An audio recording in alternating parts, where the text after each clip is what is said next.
ऐसा मोशन होता है जिसमें जिसमें वेलोसिटी हमेशा चेंज होती है, ठीक है, क्योंकि सर्कुलर मोशन में एक्चुअली डायरेक्शन हमेशा चेंज होती है। और बेटा जब वेलोसिटी चेंज होगी because of change in direction, तो सर्कुलर मोशन में बॉडी के पास हमेशा एक्सेलरेशन होगी, ठीक है। बट फिर भी अगर बॉडी की स्पीड सेम रह रही है तो हम उसको बोलेंगे यूनिफॉर्म सर्कुलर मोशन ही। चाहे वेलोसिटी कभी यूनिफॉर्म नहीं हो सकती, फिर भी that is called as uniform circular motion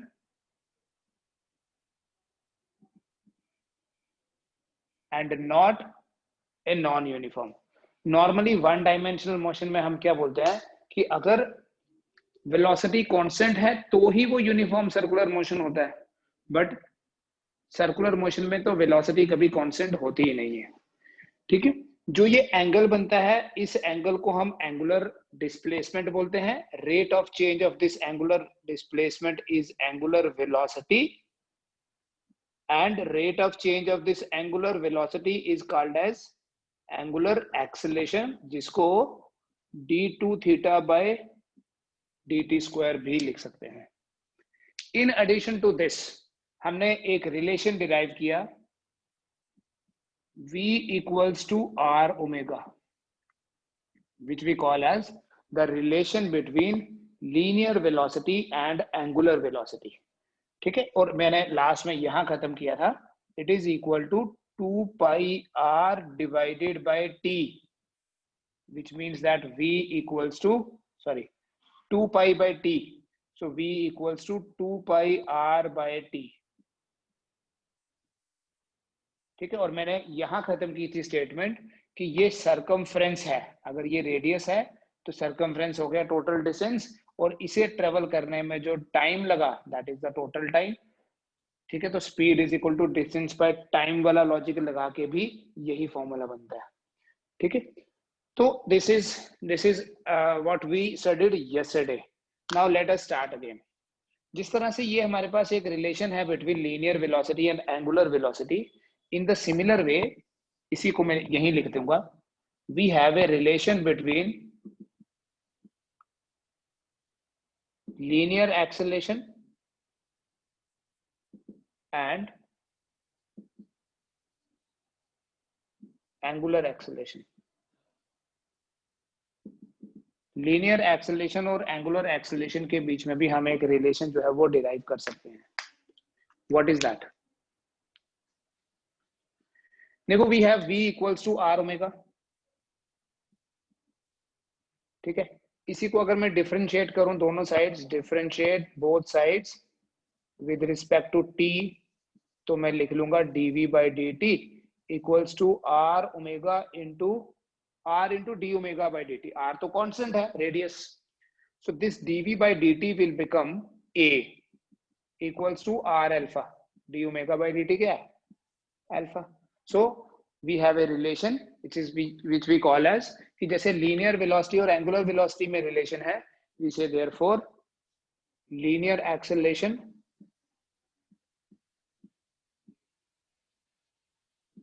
is equal to radius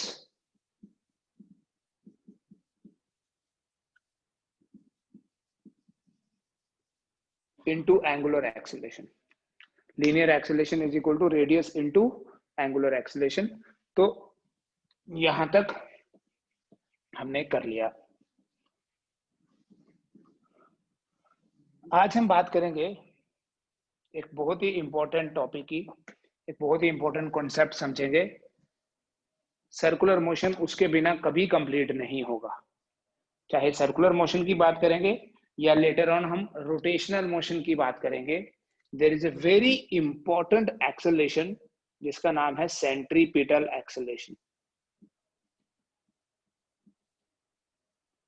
centripetal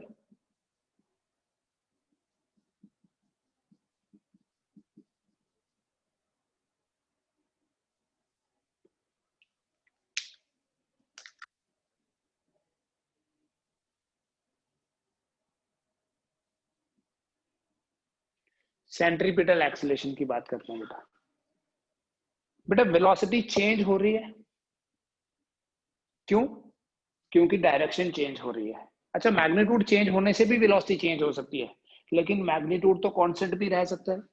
तो ये जो सेंट्रीपिटल एक्सेलरेशन है, ये मैग्नीट्यूड ऑफ वेलोसिटी चेंज होने के कारण नहीं है, ये डायरेक्शन चेंज होने के कारण है। Centripetal acceleration is due to change in the direction of velocity. Velocity की डायरेक्शन चेंज होने के कारण जो एक्सेलरेशन होती है, उस एक्सेलरेशन को सेंट्रीपिटल एक्सेलरेशन बोलते हैं।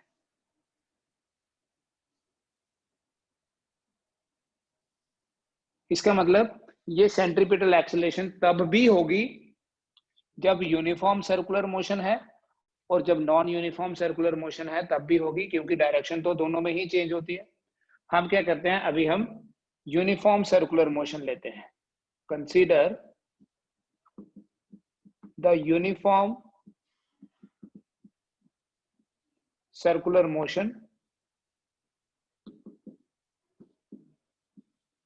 Of a body. ठीक है, let us have the uniform circular motion of a body. ये एक सर्कल बना लेता हूं, 2 पॉइंट्स ले लेता हूं मैं। Let me have the points A and B. एक बॉडी ए से बी गई,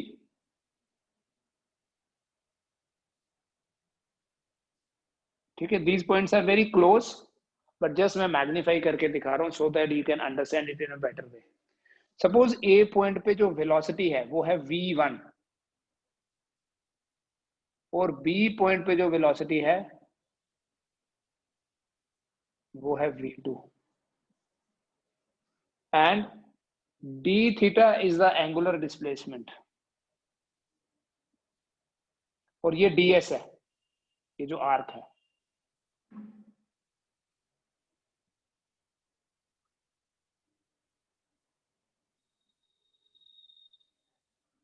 Let a body goes, the body goes from A to B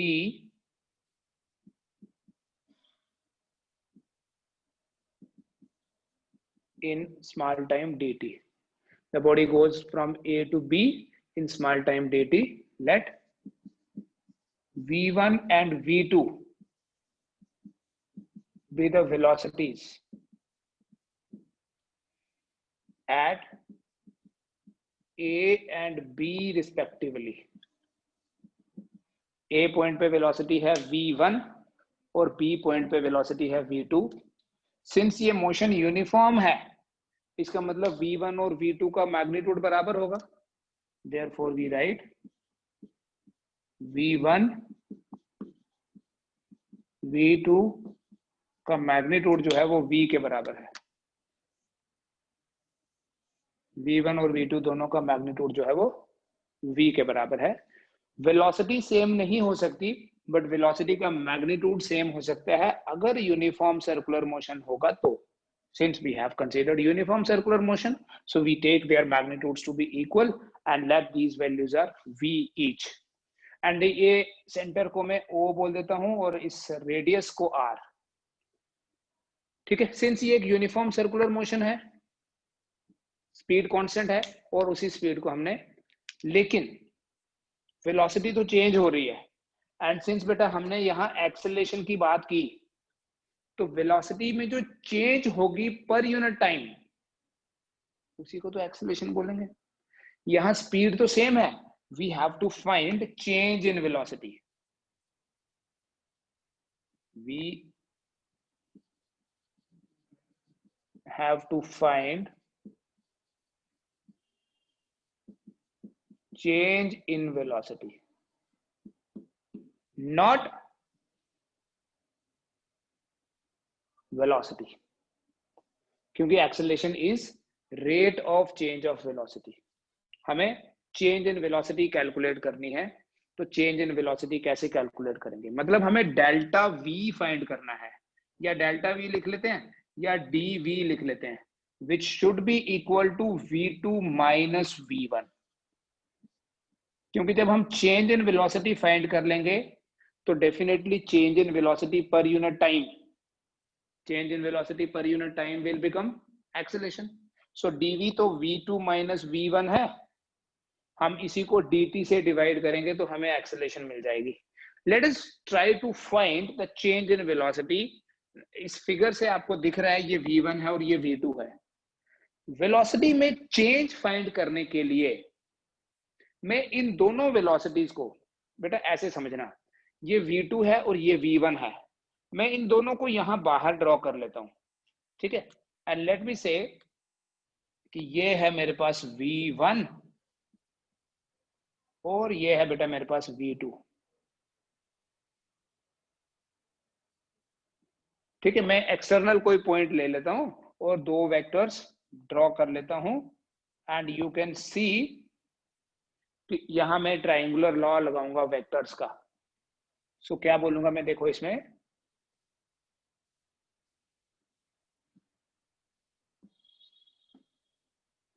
v1 v2 दो वेक्टर्स हैं,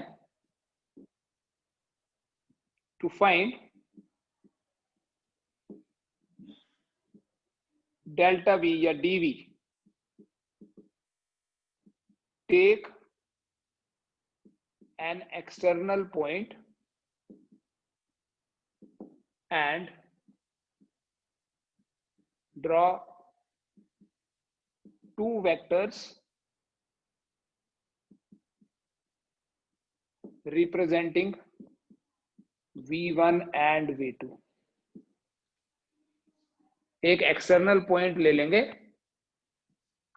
यहां कुछ नाम लिख दो, o dash, a dash, b dash, ठीक है। o डैश इसके कॉरेस्पॉन्डिंगली, इसके कॉरेस्पॉन्डिंगली a डैश, इसके corresponding b dash, that doesn't matter कि आपने पॉइंट्स के नाम क्या रखे हैं। सो कॉरेस्पॉन्डिंग टू दीज पॉइंट्स हम वेक्टर्स ले लेंगे और हमारा पर्पस है इस ट्राइंगल में dv फाइंड करना। पहले ये देखो बेटा, मैं डायरेक्टली अभी बोल रहा हूं कि ये एंगल d थीटा होगा, मतलब जो यहां पर सेंटर में एंगल बन रहा है वही इन दोनों के बीच में एंगल होता है। लेट अस अंडरस्टैंड कि वो कैसे हुआ। ये मेरे पास सर्कल है, ठीक है। इस सर्कल में दिस इज से v1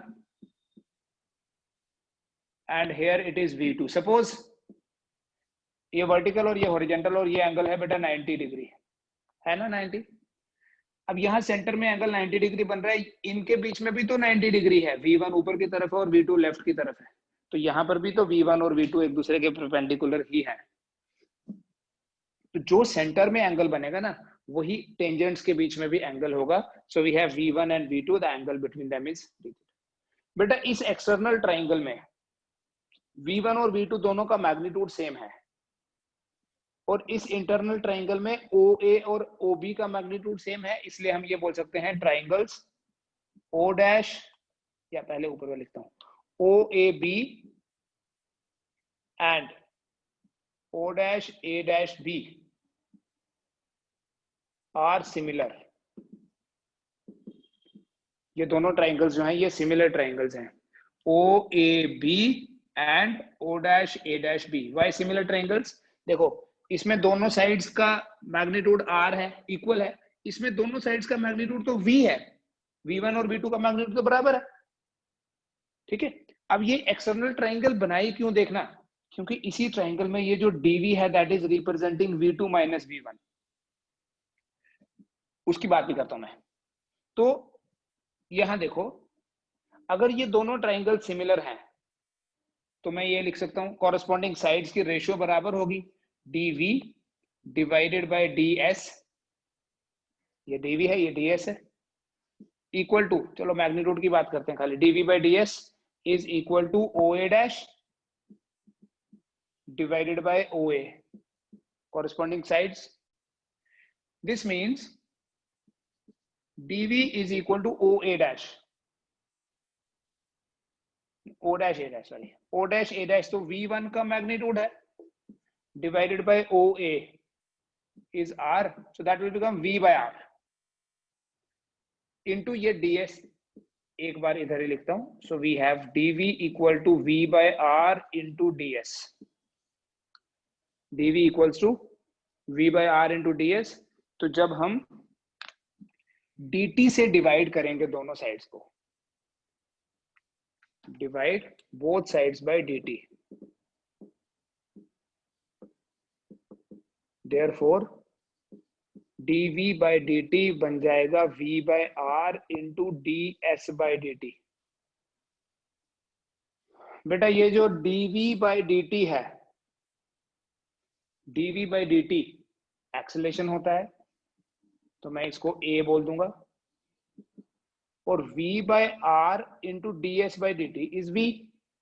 this means a equals to v square by r.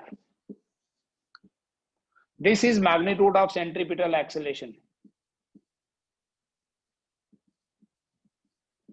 Magnitude of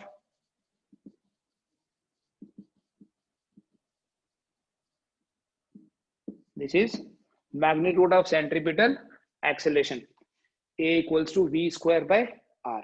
इसकी और फॉर्म्स की डिस्कशन भी करते हैं, बट पहले ये मैं बता रहा हूं आपको कि यहाँ पर जो dv है मैंने अपनी मर्जी से नहीं लिख लिया कि ये चेंज इन वेलोसिटी है. आप इस ट्राइंगल में अगर triangular law of vector addition लगाओ, you will see O A vector plus a dash b dash vector is equal to o b vector. O dash a dash is v1 plus a dash b dash is dv. It is equal to ob, that is v2. So फिर यहां से देख लीजिए आगे dv क्या बन जाएगा, v2 minus v1. और यही तो हमारा पर्पस था. dv अगर v2 माइनस v1 आ रहा है तो dv बाई dt तो एक्सेलेरेशन ही हुआ, चेंज इन वेलोसिटी. और ये वेलोसिटी में चेंज हो क्यों रहा है, डायरेक्शन चेंज होने की वजह से. तो इसलिए ये जो एक्सेलेरेशन है ये किस वजह से हुई, डायरेक्शन चेंज होने की वजह से. ठीक है, तो ये मैथमेटिकली तो हमारे पास आ गया. You will remember this result. Letter on हम इसको यूज करेंगे, ये सेंट्रीपिटल फोर्स में डायरेक्टली लिखा जाएगा. तो क्या बोलेंगे बेटा, देयरफॉर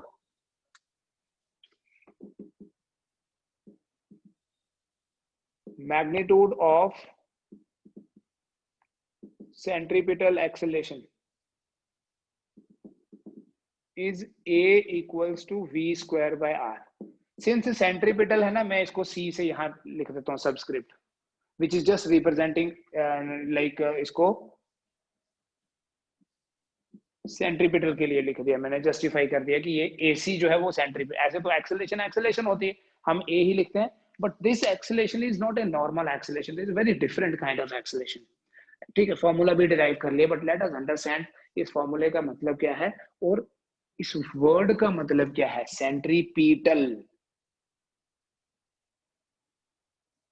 ये मैग्नीट्यूड आ गया बेटा. अच्छा, मैग्नीट्यूड की ही पहले मैं अगर बात करूं ना, हम इसकी और फॉर्म्स भी लिख सकते हैं. We know v equals to r into omega. So I can write कि जो AC है that is equal to r omega by r omega का square divided by r square. So AC will be equal to omega square r square by r है, sorry एक cancel हो जाएगा. So it is like r square omega square by r, ये cancel. तो AC equals to omega square r. ठीक है, लेकिन omega जो है 2 पाई बाय टी भी होता है. तो ये मैग्नीट्यूड की डिफरेंट फॉर्म्स बता रहा हूँ, ये आपको न्यूमेरिकल्स में काम आती हैं. ओमेगा को 2 पाई बाय टी अगर लिखा जाए, यहां डाल दूं तो AC क्या होगा, 2 pi by T whole square into r. तो बेटा AC बन जाता है 4 pi square by T square into r. 4 pi square, 2 का स्क्वायर, पाई का स्क्वायर, टी स्क्वायर, r. तो AC आ गया 4 pi square by T square into r. तो ये डिफरेंट फॉर्म्स आ गई, whether you write omega square r और you write 4 pi square by T square into r.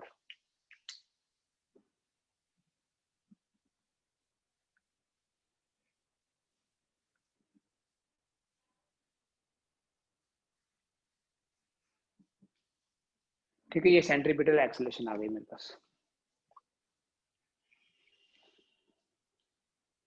इसके आगे देखो, डायरेक्शन की बात करते हैं, मैग्नीट्यूड आ गया, डायरेक्शन ऑफ एसी की बात करते हैं, जिससे आपको ये जस्टिफाई हो जाएगा कि इसका ये वाला नाम क्यों है, why the name centripetal and what is the meaning of this name। बेटा जो सेंट्रीपिटल वर्ड है, the word centripetal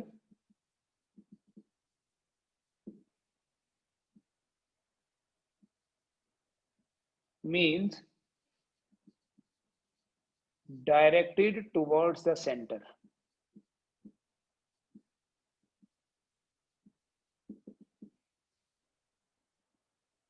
so is the acceleration की direction, therefore the direction of centripetal acceleration is towards the center of circle। और बेटा जिसकी direction centre की तरफ होगी, it is also called as radial, it is also called as radial acceleration। ये सब मैं अभी एक्सप्लेन करूंगा, ठीक है। पहले सिर्फ मैंने आपको लिखवा दिया कि सेंट्रीपिटल का मतलब है directed towards the centre, and when somebody is directed towards the centre, ध्यान से देखना, ये सर्कल बना रहा हूं, यहां से डायरेक्शन में बोल रहा हूं सेंटर की तरफ है, तो जो सेंटर की तरफ होगी वो अलोंग द रेडियस ही तो हुई, तो सेंट्रीपिटल एक्सेलरेशन जो है उसकी डायरेक्शन जो है वो अलोंग द रेडियस होती है, लेकिन वेलोसिटी नहीं, वेलोसिटी की डायरेक्शन तो अलोंग द टेंजेंट होती है। तो याद रखना, डायरेक्ट क्वेश्चन है बेटा, ये नीट में पूछ सकता है कि आपने रिसेंटली पढ़ा था प्रोजेक्टाइल मोशन, ऐसे ओब्लिक प्रोजेक्टाइल की बात कर रहे थे, आपको याद होगा मैंने आपको एक सिचुएशन बताई थी कि हाईएस्ट पॉइंट पे एक्सेलरेशन और वेलोसिटी एक दूसरे के परपेंडिकुलर होते हैं in the trajectory of a projectile, at the highest point acceleration and velocity are perpendicular to each other. लेकिन यूनिफॉर्म सर्कुलर मोशन में वेलोसिटी और एक्सेलरेशन हमेशा परपेंडिकुलर होते हैं, डायरेक्ट याद रखो, ठीक है। रिवर्स तरीके से भी याद रखना है, कोई ऐसा मोशन जिसमें वेलोसिटी और एक्सेलरेशन हमेशा परपेंडिकुलर होते हैं, that is uniform circular motion. Non uniform नहीं, वो हम कल पढ़ेंगे नॉन यूनिफॉर्म भी। जिस मोशन में वेलोसिटी और एक्सेलरेशन हमेशा एक दूसरे के परपेंडिकुलर होंगे, उस मोशन को यूनिफॉर्म सर्कुलर मोशन बोलते हैं, ठीक है। और इस एक्सेलरेशन को सेंट्रीपिटल एक्सेलरेशन इसलिए बोलते हैं क्योंकि डायरेक्शन सेंटर की तरफ है, और जो सेंटर की तरफ डायरेक्शन होगी वो अलोंग द रेडियस होती है, that is why this centripetal acceleration is also called as radial acceleration. Centripetal acceleration को हम रेडियल एक्सेलरेशन भी बोलेंगे।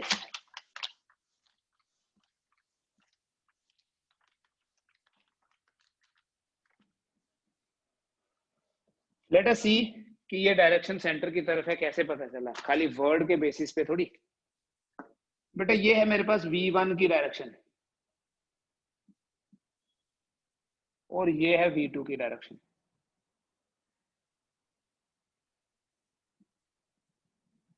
और ये है डेल्टा V, या ये है DV, और ये है D थीटा। अभी ट्रायंगल बनाई थी बेटा। यहां पर अगर आप ध्यान से देखो, ये जो V1 और V2 वेक्टर्स हैं, ये मैंने सर्कल के टेंजेंट से उठाए हैं, ये टेंजेंट्स हैं। V1 और V2 की डायरेक्शन कैसी है, V1 और V2 की डायरेक्शन है अलोंग द टेंजेंट। ये लॉजिक समझना, ये मान लीजिए ये V1 है, ये पेन जो है दिस इज रिप्रेजेंटिंग V1 और ये रिप्रेजेंट कर रहा है V2 को, और ये रिप्रेजेंट कर रहा है डेल्टा V को। अब यहाँ ये रुक नहीं सकता है, ठीक है, बट आप इमेजिन तो कर सकते हो कि ये रुक गया, ये लो, राइट। अगर ये डेल्टा थीटा बहुत कम होगा, इफ दिस डेल्टा थीटा या डी थीटा जो है is very small, so it will be like this, ऐसे हो जाएगी सिचुएशन, समझ में आ रहा है। अगर ये डी थीटा स्मॉल है तो ये और छोटा कर दो, they will almost become parallel. ठीक है, बिल्कुल जीरो नहीं बोलेंगे, इसको बोलते हैं limit delta theta approaches to zero, delta T small time के लिए बोले delta V by delta T, इसी को मैं डीवी बाई डी टी लिखता हूं, मैं अपनी मर्जी से नहीं, इसको लिखा जाता है DV by D T, right. तो जब ये थीटा, when D theta is small,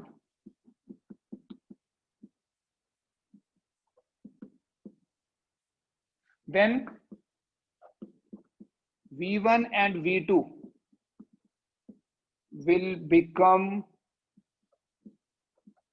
almost parallel। ठीक है ना, ये था ऐसे है एंगल, बड़ा छोटा किया, छोटा किया, छोटा किया, छोटा छोटा छोटा छोटा, ये ऑलमोस्ट पैरेलल हो गए। ठीक है, इक्वल टू जीरो नहीं बोलते हैं हम dt को, approaches to zero means it is very small. V1 and V2 will become almost parallel and dv, ये dv है, देखो ये दोनों ऑलमोस्ट ऐसे हो गए और ये dv है, तो dv तो परपेंडिकुलर नहीं हो गया, and dv becomes perpendicular to both। ठीक है, ये लिमिटिंग केस होता है, इसमें आप जस्टिफाई ये नहीं करना ज्योमेट्रिकली कि ये थीटा जीरो हो गया, ट्राइंगल तो बनी ही नहीं, जीरो नहीं हुआ, it is close to zero means it is very small, जिसको हम इंस्टेंटेनियस बोलते हैं। ठीक है, इंस्टेंटेनियस बोलते हैं। D theta is small, v1 v2 will become parallel and dv becomes perpendicular to both। लेकिन but v1 and v2 are along the tangents, v1 और v2 जो है वो along the tangents हैं, और टेंजेंट के परपेंडिकुलर कौन होता है, सो dv must be radial,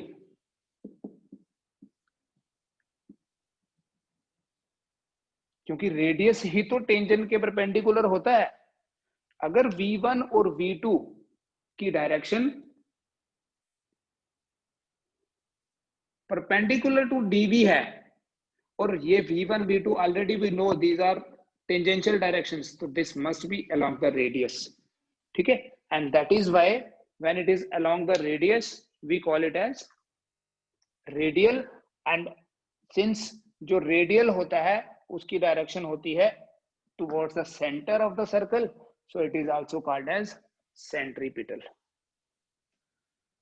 ठीक है, so we have centripetal acceleration AC, magnitude is v square by r,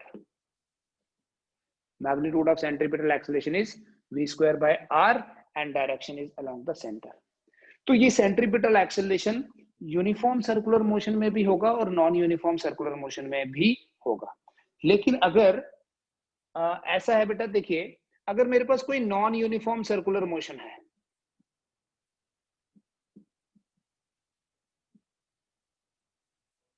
बेटा अगर नॉन यूनिफॉर्म सर्कुलर मोशन होगा उसमें तो स्पीड भी चेंज होती है, देखो डायरेक्शन तो चेंज होगी ही होगी, स्पीड भी चेंज होगी। तो नॉन यूनिफॉर्म सर्कुलर मोशन में दो एक्सेलरेशंस होती हैं, एक होती है सेंट्रीपिटल जो रेडियल भी है, ठीक है, और नॉन यूनिफॉर्म सर्कुलर मोशन में AC हो गया v स्क्वायर बाय r। मतलब in non-uniform circular motion there are two accelerations present, one is due to change in direction, that is v square by r, and the other is due to change in magnitude, magnitude of what, magnitude of velocity, it is called as tangential acceleration।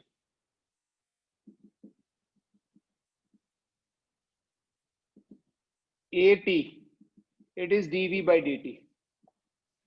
इसमें आपको questions करेंगे कल हम इसके, इसमें आपको दिया होगा कि स्पीड किस तरह से चेंज हो रही है विद टाइम। आपने देखा होगा ये भी dv by dt था, बट यहाँ हम मैग्नीट्यूड की बात नहीं कर रहे थे, मैग्नीट्यूड तो चेंज हुआ ही नहीं था, एक्सेलरेशन तो होती ही dv by dt है। दैट इज वाई मैंने आपको बोला इसको हम c से रिप्रेजेंट कर लेते हैं, ये v स्क्वायर बाय r है। और ये दोनों आपस में परपेंडिकुलर हैं। कौन दोनों? AC और AT। जो AC की डायरेक्शन है that is along the centre, towards the centre along the radius, और जो AT की डायरेक्शन है that is along the tangent. Since ये दोनों आपस में परपेंडिकुलर हैं तो बेटा सेंट्रीपिटल एक्सेलरेशन और टेंजेंशियल एक्सेलरेशन का जो रिजल्टेंट होगा तो वो नेट एक्सेलरेशन बोला जाता है उसको।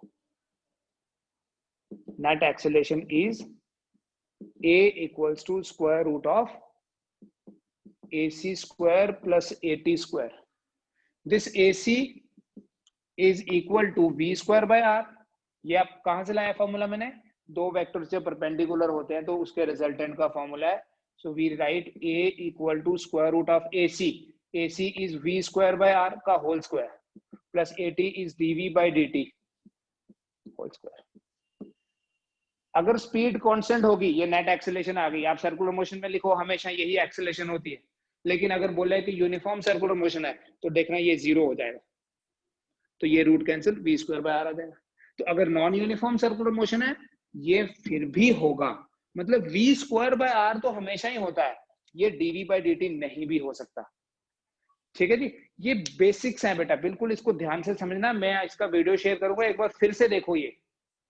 ठीक है, बिल्कुल समझो इसको कि magnitude v square by r है और डायरेक्शन क्यों along the radius and towards the centre है, and this is always there whether it is a non uniform और it is a uniform circular motion, centripetal acceleration तो हमेशा ही होगी। ठीक है।